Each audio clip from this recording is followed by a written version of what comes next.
Hey, welcome to Team SNG live duel. Today we have Fallen of Albaz versus Crusadia Mekk Knight, which is one of my favorite decks. Well, I got your attention to ask you guys to leave us a like, leave us a comment, and leave us a subscribe.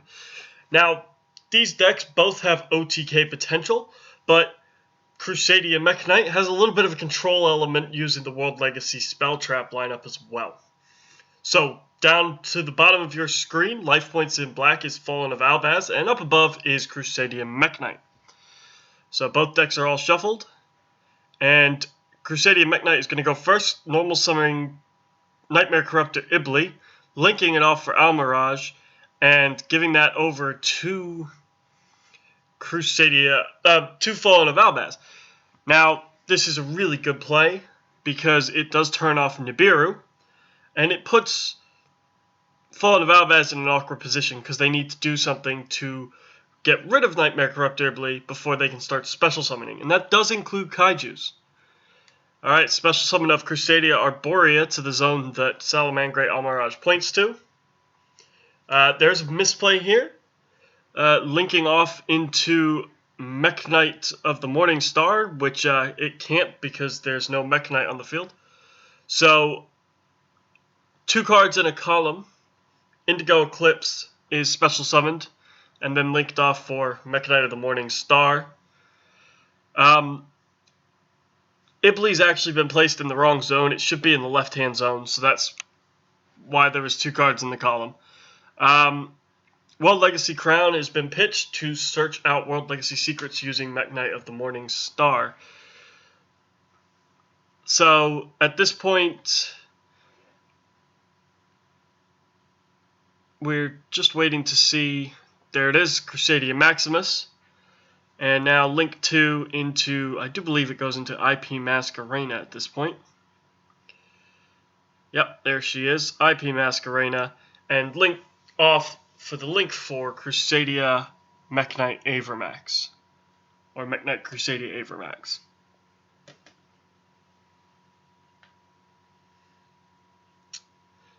He now can't be destroyed by card effects because of IP Masquerena. Also, setting 1 card face down, which is likely to be that World Legacy Secrets. So Fallen of Albaz has a bit of an awkward board here, because normally it would just tribute off the Crusadia Mekk Knight Equimax to give ourselves a good position. However, due to the fact they can't special summon with Ibli on the board, they are normal summoning Jackalope and linking Jackalope and Ibli off for, I do believe, Predaplant, Verte, and Akana.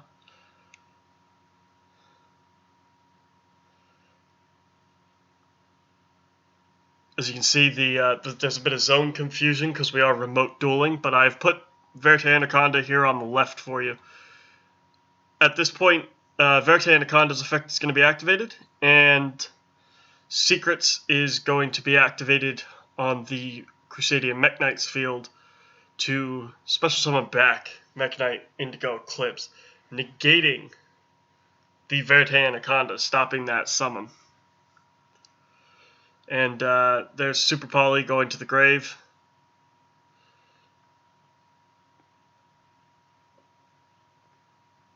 So that's one of our proxies for Super Poly. At this point, we still, I think, believe Kaiju off the Crusadia Mekk Knight Equimax on the right.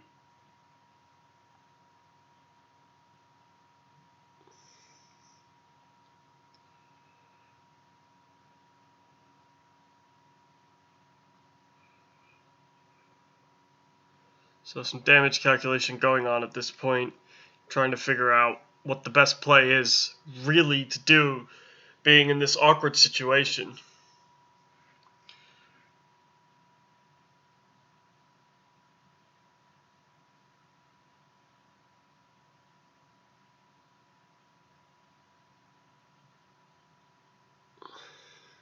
So Thunder King is going to be given to the Mekk Knight player to remove the Equimax from the field.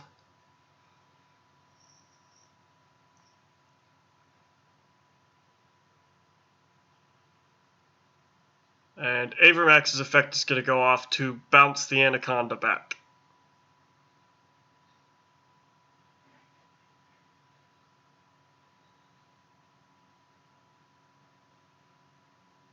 So that bounces Anaconda off the field.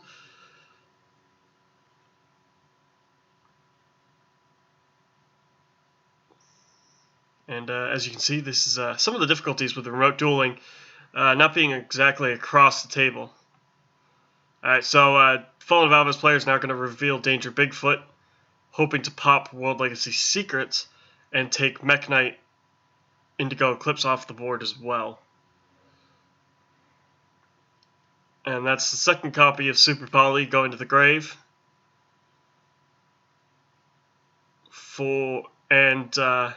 Danger Bigfoot special summon to the field.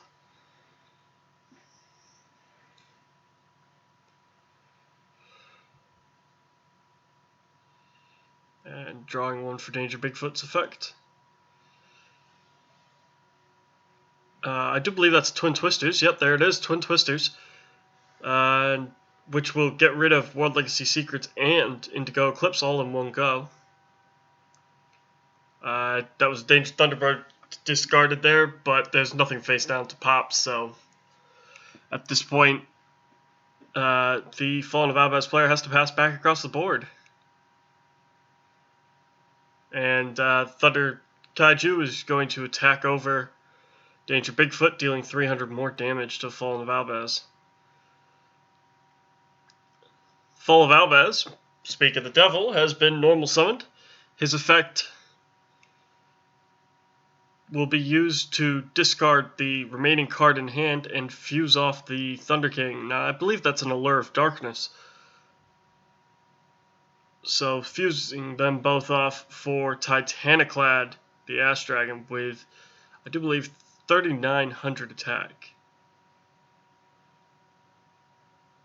Sorry, 3,800 attack, I am corrected.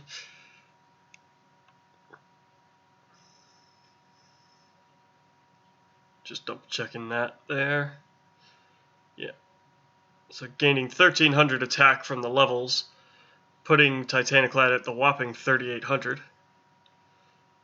And attacking for 38, taking out just under half of our opponent's life points. So turns pass back across the table. And Crusadia Mekk Knight trying to strategize, setting one card face down and passing back over. Not much that going for Crusadia Mekk Knight up above. Now, if you do want to see Crusadia Mekk Knight updated, make sure you leave us a subscribe because we will be updating it in a couple weeks. There's another attack from Titaniclad to bring our opponent down to 400 life points. And there we go. 2 cards in a column, special summoning Indigo Eclipse.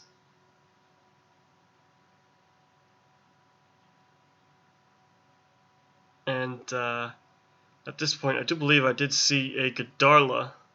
Yep, there it is. Kaijuing off the Indigo Eclipse so as to hopefully run over for game. Now, I do believe this is a brilliant play here, activating World Legacy Whispers. There it is, World Legacy Whispers, on the Kaiju to increase its attack by 1,000, meaning that only 100 points of damage was dealt.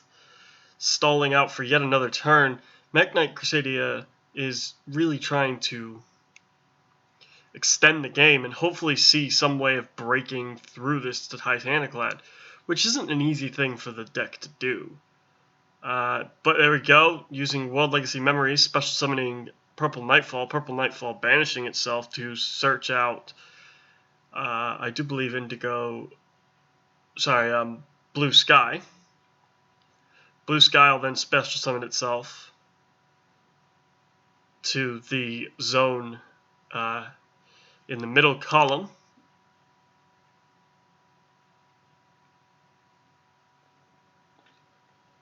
And that'll then net him another search for another Mekk Knight. And I do believe he goes for another purple Nightfall, which is an interesting choice.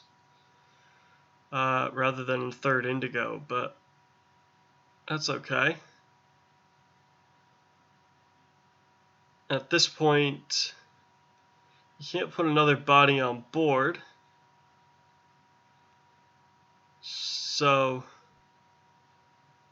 he's just checking when he gets his purple Nightfall back, which was during his next standby phase. So turns passed back across the board. That's a Nibiru and a trade-in in that hand. That's a kind of a dead draw. Titaniclad attacks over, and then turns past back across the board. This is what Fallen of Albaz does like to do, though. It does like to just put a big body on board that's troublesome for the opponent to deal with, and hopefully run over them with it. And there's the special summon of Purple Nightfall. Purple Nightfall banishing itself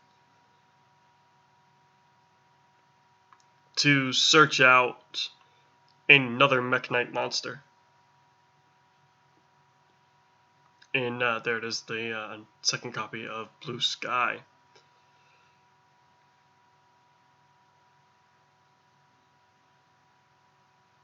And there's our two Mekk Knights now, a bit more difficult for Titaniclad on his own to get over. And there's that third copy of Purple Nightfall. So I do believe turns pass back over to the Fallen of Albaz player. And at this point, not sure what that third card is in hand. Oh, there it is, a Godarla in exchange for Purple Nightfall. No, Purple Nightfall. And that puts Godarla on board.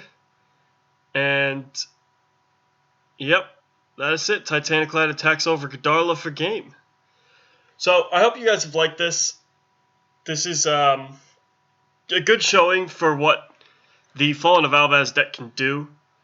If you do want to see the Crusadia Mekk Knight deck, make sure you do leave us a subscribe. I would like to thank you for watching. Make sure you do leave us a like, a comment, and as I say, a subscribe. And I'll see you guys at the next video.